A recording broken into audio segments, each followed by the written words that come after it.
بسم الله الرحمن الرحيم الحمد لله رب العالمين وبه نستعين على أمور الدين وبعد بعد السلام عليكم ورحمة الله وبركاته ciwaanka maanta halkan aan jeclahay inaan kula wadaago waxa weeyaan harming code or error detection. In this harming code waa mid ka mid ah macnaha codeska la isticmaalo waxaa loo isticmaalaa error detection in yacni qalaad ka dhacayo yacni daatada qalaad ku imaanaya in loogu hortago. waxaan soo saaray in la yiraahdo RW harming asaga lagu magac daray RW harming marka waxa uu soo saaray wax la yiraahdo harming code. Harming code markaan joogno marka mar waliba harming code kaaga harming code kaaga mar walba wuxuu ku lamid yahay wax la yiraahdo parity-gaaga yani number of ones in your data plus data bits-kaaga. Data bits-kaaga iyo يعني بارتسكاga marka la isku geeyo waxa loo yaqaan marka harming code loo yaqaan then waxa jira marka wax la yiraahdo parity marka parity-ga marka asaga marka waxa uu kala qaybin doonaa laba qaybood oo ku shaqeyn doono midna waxa la yiraahdaa odd parity kan soo haran waxa la yiraahdaa even parity amba yani parity-ga midkiisa kisiga iyo midkiisa dhabanka ah then halka marka aan taaganahay marka harming code-ka yani waxyaabaha aadka loogu isticmaalo waxa kamid it is easy to implement mar walba fududa yani in yani implementation ama lagu sameeyo la yani hirgeliyo oo isla marka error meesha ku jiro hore in laga soo saaro so waxaan jeclahay video inuu soo dheeraan oo aan soo koobo wixii warbixina parity-gaaga markii aan joogno مثلا the most common parity-ga la isticmaalo inta badan waa 7 bit parity weeyaan 7 bit parity-gaasi marka wuxuu u diyaarsan yahay qaabkan kale u diyaarsan yahay hal row iyo waxa laga doonayaa 7 column iyo 7 column inuu gaaro laga rabaa macna then here we have 1 2 3 4 5 6 so here is our row 1 column 1 column 2 column 3 column 4 column 5 6 iyo 7 todas column haysan marka these 7 columns marka data yani harming code-kaaga marka joogtid mar walba asagoo ka kooban yahay afar oo yani parity and afar data bits ah iyo saddex parity mar walba ka kooban yahay marka saddexda parity marka position-ka ee degan marka qaacida ay leedahay marka parity-gaaga marka uu la mid yahay 2 power n intaadana where n is from 0 to infinity ilaa ay meesha ku dhamaanaysa lama yaqaan so for example hadda midna godka ugu horeeya inaan helnaa number godka ugu horeeya marka 0 aan u qaadana marka waxa leenahay b1 ka yani position-ka dhacays waxa ku helena 2 power 0 oo kula mid ah 1 1 marka it means godka koowaad waxa galaya marka b1 ah kula mar walba marka okay b2 ga midna asan godkiisa inaan helnaa rabnaa 3 parity bits ka meeshan ku isticmaali doono waxa weeyaan b0 b1 b2 iyo b4 waa b3 ma isticmaali doono D's ka meeshan ku isticmaalno waxa weeyaan D0 D1 D2 iyo D3 so labadaas u geentooda marka waxaan ku heli doonaa harming code-kan ku heli doonaa marka B2 asagana wuxuu la mid yahay marka 2 power 1 oo ku la mid ah 2 so in these two it means godkaaga labaad waxa ku geli doono parity-gaaga labaad marka godkeena labaad marka waxaan dhiganaa parity number 2 okay parity-ga afraad marka asaga raadina marka parity afraad marka raadina waxa ku helnaa 2 power 2 aan ku helnaa marka 2 power 2 it means 2 power 0 1 2 aan ku helay macna 2 power 2 maxay kula mid tahay marka 4 kula mid tahay marka so godkeena afraad marka waxa inoo geli doono parity-ga afraad parity-ga afraad wuxuu leeyahay godka afraad uu leeyahay then data bits-kaaga inta ka bilaabanaya marka D0 D1 D2 iyo D3 shayga labaad oo yani ciwaankan muhiimka in la ogaado waxa weeyaan in yani parity-gaaga qaybtiisa koowaad parity 1-kaagana kugula shaqeeyo D0 D1 iyo D3 D1 iyo D3 parity 2-gaagana mar waliba wuxuu kugula shaqeyn doonaa D1 D2 sorry I mean here D0 D1 I mean D2 iyo D3 sorry then we will get B4 ida marka waxa la shaqeyn doontaa marka D1 iyo D2 iyo D3 so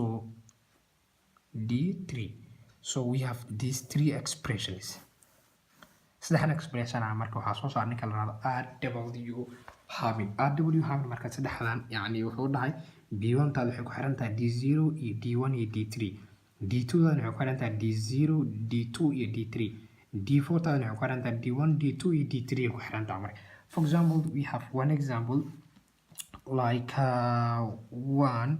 0 1 am tanasiyo kale tiradana haysana marka waa database kana waxaa naga rabaa inaan u diyaarino qaab leeraado wuxuu ahaa hamin kood ahaan u diyaarina naga rabaa marka so database ka haysana marka inta waxay noogu taagan tahay D0 godkan waxaan u naqaanaa D1 godkan saddexaad waxaan u naqaanaa D2 godka afraad waxaan u naqaanaa D3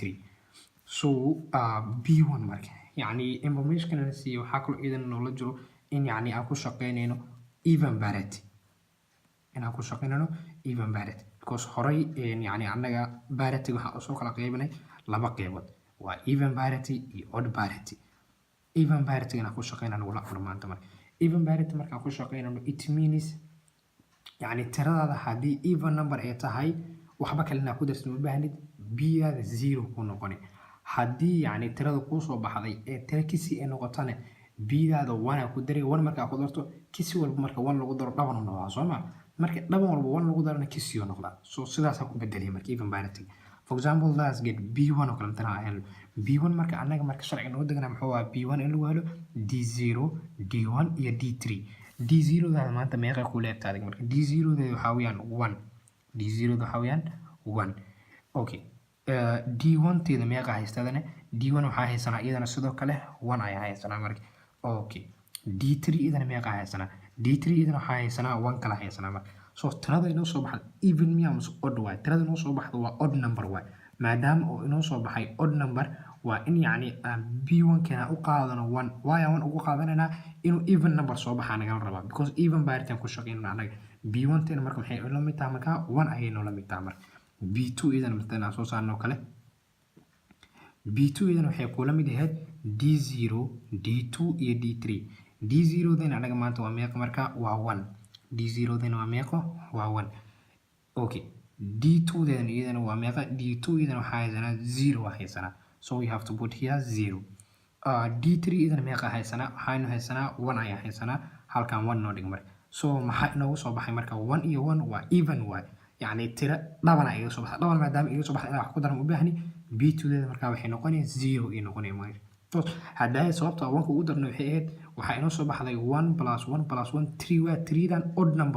number sida even nagu dhiga hal na ku darno marka hal hadaa ku darno meeqa noqonay 4 noqonay afarta marka dhaban ay noo noqoto marka amba even wax leeraado so maadaama hal u baahna hal aan qorno marka laakiin meesha markaan joogno 1 + 1 + 0 it will be 2 so these two ma u baahna marka inaa wax kale inaa ku daro marka maadaama u baahna inaa wax kale ku ziyaadiyo iyadoo even ay tahay waa 0 inaa ku qorto marka next aan soo raadina b4 iyadana maxay inoo la mid yahay marka d1 d2 iyo d3 d1 qiimaheedu waa meeqa marka d1 qiimaheedu waa 1 d2 qiimaheedu waa 0 d2 waxaynu haysanaa 0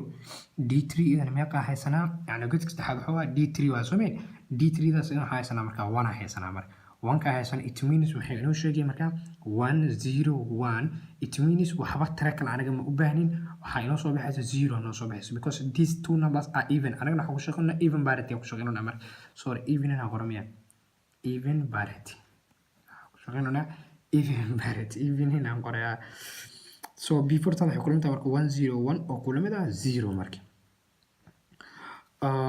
halkaas marka waxa yani symbol waxa ku buuxin karnaa marka database keena aba godkeena yani 7 parity harming code kaaga marka waa buuxin kareedaa marka markaan waxaan ku buuxinaynaa even ahaan ku buuxinaynaa macna